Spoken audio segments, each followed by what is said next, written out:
Hey, what's up everybody, and welcome back to another episode of News Dose, where we give you all of the latest gaming news. And today we have to talk about the PlayStation 5. Sony has been a bit silent here recently, but rumor has it that we may be just a little over 1 week away from getting our second big PlayStation 5 event. That's just a rumor for now, but so far it does look like that there will be a PlayStation 5 event sometime in August. And with that, news is starting to leak out about the PlayStation 5, including a killer new feature that I think fans are going to love. And one of PlayStation's flagship franchises may possibly be launching this holiday. So don't go anywhere just yet, and we will talk about that. Also, a Halo Infinite developer has now responded to some of the criticism regarding Halo Infinite's graphics, and if you are hopeful for some improvements there, then you may like what you hear. Before we get into all that though, as usual, let's go over some of the quick news first, starting off with Moon Studios. Moon Studios is the developer behind, in what is my opinion, one of the best Metroidvania games ever made, Ori. The thing about the Ori franchise though is that even though Moon Studios is an independent developer, Ori is actually owned by Xbox, which is why they have mainly stuck with just Xbox and PC throughout the generation. Well, now it does appear that Moon Studios is ready to move on to their next project, which will be an action RPG, and they have already found a publisher for this mystery project. This time they will not be going with Xbox though, but instead Private Division, which means this game likely will be a multi-platform game. Private Division also did announce that they are publishing League of Geeks and Roll7's next games as well. This is good news for both the studio and fans alike, because now more people than ever before will likely get to try out whatever their next game is. And if you have played either one of the Ori games, you know this is a top tier developer. I mean, Ori is flat out just a masterpiece, so I have complete confidence that they will make another great game. As for Moon Studios, Ori is pretty much finished, so I think it makes sense for them to move on, and they've always remained strong on their stance that they want to remain an independent studio. And for that, I think Private Division is a good publisher to go with. They do have a pretty good track record with small to mid-sized studios, so when it comes to third-party publishers, I think this was a great choice. Moving on, I wasn't really expecting this, but Sekiro is back in the news yet again with a big update on the way. Now, Sekiro actually released in March of 2019, and since then it's been relatively quiet, but out of nowhere today they had a couple of announcements. One being that Sekiro has sold more than 5 million units worldwide, which is fantastic to hear, and I guess that means 5 million fans were okay with having no easy mode. I personally like the challenge, but yeah, that is fantastic news all on its own. But then they also revealed a big update that will go live on October 29th. Yeah, I know, unfortunately, this is still a little ways away, but it does sound like it will be worth it. Sekiro will be receiving a new boss rush mode where you can fight any of the previously defeated bosses. You will also be able to change outfits, and lastly, you do get a new mechanic where you can record 30 seconds and then send it to other players via a written message. So very similar to how Dark Souls works, but the big one is definitely the boss rush mode. The boss fights in Sekiro is just ridiculous and some of the best designed boss encounters in any game, and now you can challenge them anytime you want, which will be interesting for different challenges. Maybe to see who can defeat them the fastest or the least amount of damage. Now, there has been a PC mod available for a while that lets you do this, but even then, this is an official feature that everybody can enjoy without modding their game, and of course to allow console players to play the same thing. So I hope you're looking forward to this new Sekiro update. In other news, Grounded went into early access yesterday. Grounded, of course, is Obsidian Entertainment's first game released under the Xbox umbrella after being acquired. Now, this game is a passion project that is being developed by a very small team within Obsidian, but surprisingly, Grounded is having huge success already. I was not expecting this at all, but Grounded actually became the best-selling game on Steam yesterday, as well as the second most viewed game on Twitch. Yeah, that is very surprising, and like I said, this game was developed by an extremely small team, and it's not even a full release. It is an early access game after all, and the story is yet to be finished, but with that said, I am hearing it's a really fun game. I played the beta myself and thought it was pretty good, but even then, I really am surprised by this. This has been a game that fans have kind of picked on for quite a while now, so it's nice to see it come out and prove some of the naysayers wrong. So big congrats to Obsidian and Xbox for the successful launch. And speaking of Xbox games, it's no secret that Halo Infinite has been facing some heavy criticism for its graphics during the Xbox Game Showcase. Memes of Craig the Brute has been making waves online, and even the pizza company Domino's has joined in on the fun, so this has made it pretty mainstream by this point. Well, one Halo Infinite developer did respond to an angry fan criticizing their reveal, and this is what he had to say. "I've been in your shoes. I know what it's like to have expectations built and feel let down. I want you to know your voice matters and is heard. You're not falling on deaf ears. I always want to live up to the legacy that Bungie pioneered. I personally care a lot about honoring that." So there you have it, and several 343 Industries developers have liked this tweet, so they are listening.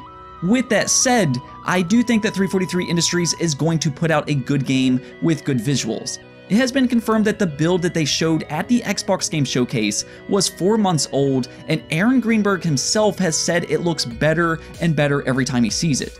Now, I don't know why they decided to show a 4-month-old build the way they did, because you only get one first impression, but I do fully expect a visual overhaul by the time it launches. This is not the first game that has been criticized for similar issues, and in fact, we can take a look at another big Xbox franchise, Gears of War. Gears 4 actually did get criticized for a very similar reason. They did release a Gears 4 beta back in April of 2016, and fans were not pleased with the graphics, or in specific, the textures. And for the same reason, fans assumed by launch it would look similar to that build. But in reality, the head of the studio at the time, Rod Ferguson, released a side-by-side picture of the game just 2 months after the beta, and it was a night and day difference. So you can make dramatic improvements in that time frame, and with Halo Infinite in specific, we are going to see an 8-month difference. That build for Halo Infinite was from March, I believe, and Halo Infinite will officially release this holiday, more than likely in November. So I think we can all just relax because it should look much better when it officially releases. But then again, this is the internet, so I expect we're going to be hearing a lot about this until Xbox shows an updated version, the way Rod Ferguson did with Gears 4. Moving on though, let's talk about PlayStation because we got 3 topics to talk about. 2 of these are rumors, so I'll make those quick, but Spider-Man Miles Morales will be one of the launch titles for the PlayStation 5 this holiday. Now, Miles Morales may not be a full-on sequel to the massively successful Spider-Man game for the PlayStation 4, but instead it's more similar in scope to games such as Uncharted Lost Legacy. That's okay, I mean that should be around 5 to 8 hours of gameplay, which I'm okay with personally. Still though, some fans may want a little bit of a longer game, and well, according to a post on Reddit, the latest issue of Game Informer says that Miles Morales will come with an updated version of Spider-Man. So essentially a remaster for the PlayStation 5, which hey, I would be more than happy about. Spider-Man on the PlayStation 4 was an amazing game, and if it gets a remaster with things like ray tracing, yeah, I think that would be pretty awesome. Granted, this is just a rumor for now, but I'm certainly hoping this one is true. And while we are on the topic of PlayStation 5 launch games, Gran Turismo 7 may be releasing sooner than some of us expected. A picture of Gran Turismo 7 has appeared online showing a December release date at some store.